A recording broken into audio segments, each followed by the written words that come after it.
All right, Coach, naming Chandler starting quarterback, just what went into the decision, and just how good is it to name a guy now with a week and a half to go with Texas? Maybe that's the most important, to name a guy. I think at times we're splitting hairs between Chandler Rogers and Jair Wright. I think they both have a similar skill set. They're runners that can throw, they're throwers that can run, and they both do it very well. We don't have to change the offense for one or the other, but I do feel that you let them compete and that we name a number one so we don't create uncertainty there. I think anybody on our team will tell you they are comfortable and confident in both of those young men. But right now, I'm not a 1A, 1B kind of guy.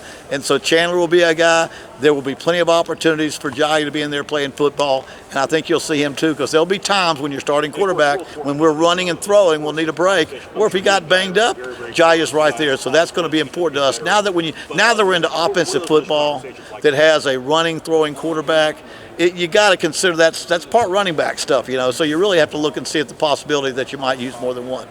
As far as his experience starting for you midway through last season for a few games, how much does that maybe help his situation here too? Well, I think it creates great confidence in us coaches that watch what he did. We won a lot of ball games. He got hurt at the end there. We went back to Rhett Rodriguez, but Chandler showed us what he can do. We had some big wins with him, and so as long as he's healthy and we've got a good supporting staff with him, we got a chance to compete in this conference. I don't think we'll be the best in the conference. I don't think we'll be ranked favorites over all the teams, especially in the Eastern Division. But I do believe we've got a wide open Western Division, other than Lafayette, that won the conference. Everybody else is trying to prove themselves coming into this season.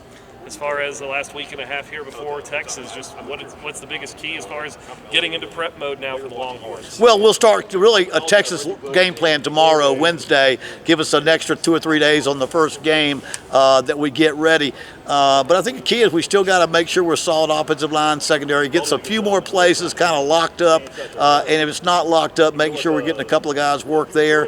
And just making sure we go out there and play good football. When you're underdogs, and three of our first games will be against the preseason favorite to win the Big 12, the returning Sun Belt champion, and the returning national champion. We get all those in 3 of the first 4 games. So we need to be making sure we're out there playing good, solid, fundamental football, or those are the kind of teams, a couple of them that can blow you off the field.